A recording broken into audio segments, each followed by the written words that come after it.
What's happening, sugar muffins? It's me, Susie Caduzzi, and I have a few words to say about the Metoo movement. I've been saying this for 8 years.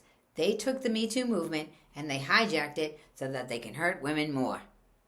Do you hear what I'm saying? They took the Metoo movement, they hijacked it so that they can hurt women more. Back when Title IX was, during the Civil Rights Movement, when Title IX was established, they were ordered, the government was ordered to go in and look into Hollywood and find out what was happening to women. No one ever did it. No one ever did it. So from 1969 until present day, it's just been festering. This hatred, this vile sexual stuff towards women. If you don't want to have sex, they'll shame you in a different way, or they'll take your ideas, or they'll take your money, or they'll do whatever they want to do to women. And they just keep hijacking the women's movements and using it against us. And I'm here to tell you, it's not going to happen with me. Not on my watch.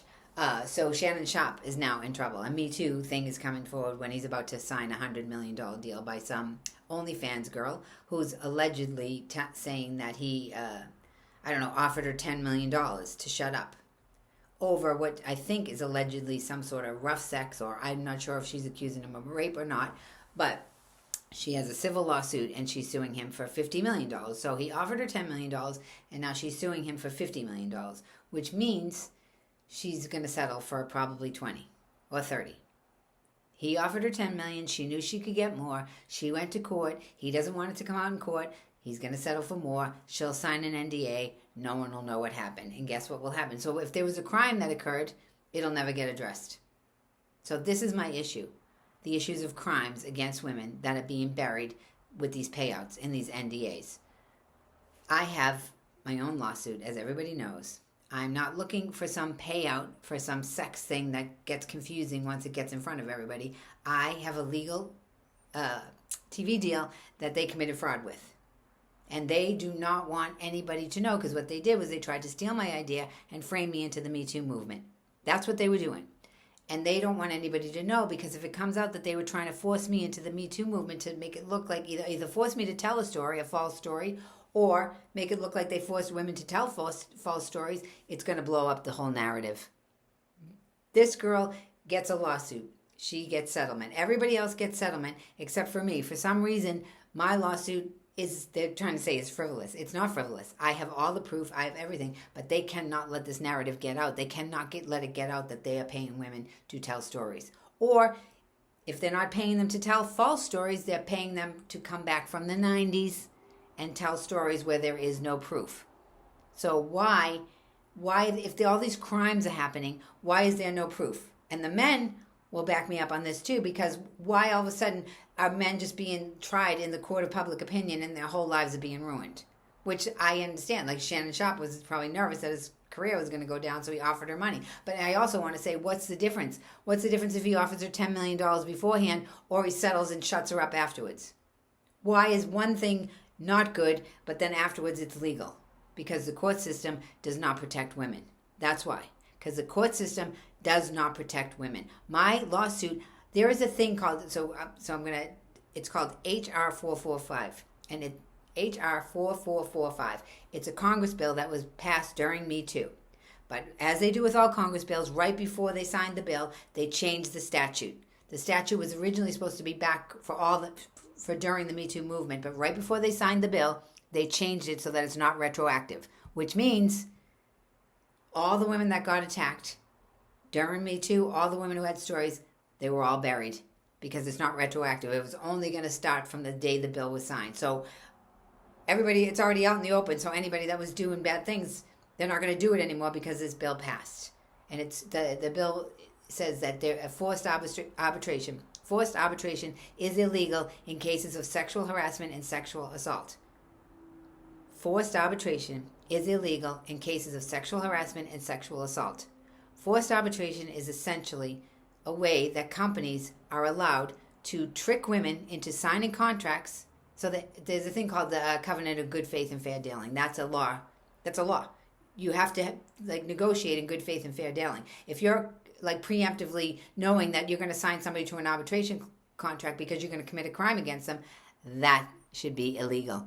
And HR4445 says that it is illegal during in cases of sexual harassment and sexual assault. I'm going to bring it further and say forced arbitration needs to be illegal in all cases of crimes, because the muddy water here is like, who committed a crime? Why did the cops help? If they did go to the cops, is it a statute of limitations issue? The only people that are losing in this are women. The only people that are losing in this are women. And even women that try to take care of themselves. There was an article in the New York Post that came out that Gloria Allred, the supposed like big, huge pro-woman attorney, was forcing her clients to sign NDAs and shut up. So Stormy Daniels, that's why they went after Trump, because he supposedly gave her hush money. E. Jean Carroll had a case that she was allegedly raped. And people will say, oh, the jury, found him guilty, whatever. But where was the proof? Where was the proof? So is it a crime? Is it not a crime? Do you have to have the proof? Do you not have to have the proof? And what these women, every single one of these cases is just a civil lawsuit to get money. That's all it is, a civil lawsuit to get money.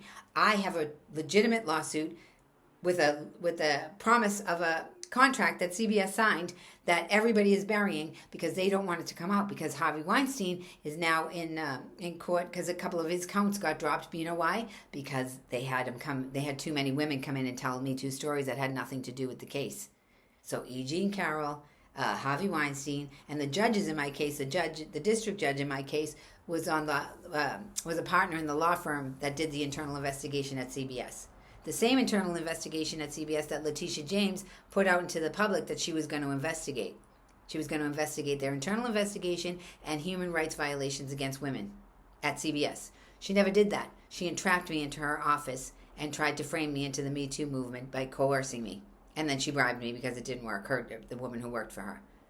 So now, CBS, Letitia James, the Southern District of New York, they're all trying to bury it because it's not going to fall into the narrative. And if it comes out that they tried to force me to tell a fake story, all those cases that they buried, all the women that should have been able to sue in court, are going to come forward.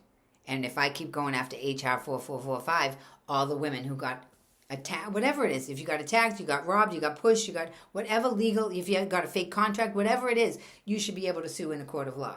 Because even Shannon Sharp, it's not going to go through a court of law. They're just going to settle. As soon as they say, oh, it's going to go to court, they're just going to settle. They're going to pay her hush money, and it's never going to come out. So what they did was, by going after these men and taking down their careers, just a certain few men, they only went after a few men, they took down their careers, and it's making men hate women more because they're blaming the women. It's not the women's fault. It's not the women's fault. They're coercing, they're forcing, they're making women tell stories, they're making women bring forth things for political reasons, for financial reasons. If they want to take a guy down because he's going to get a big deal, they're going to bring a Me Too story back forward. And then people like Gloria Allred are pretending to be an advocate, no different than the women who pretended to be an advocate with Harvey Weinstein and actually working for him. They torture women. They treat women terribly, and then they hijack our movements, and then they use them against us. I am not standing for it. I'm not standing for it. Statute of limitations, HR4445, forced arbitration, NDAs. I'm going after all of them. Watch me. Don't take your fucking eyes off me.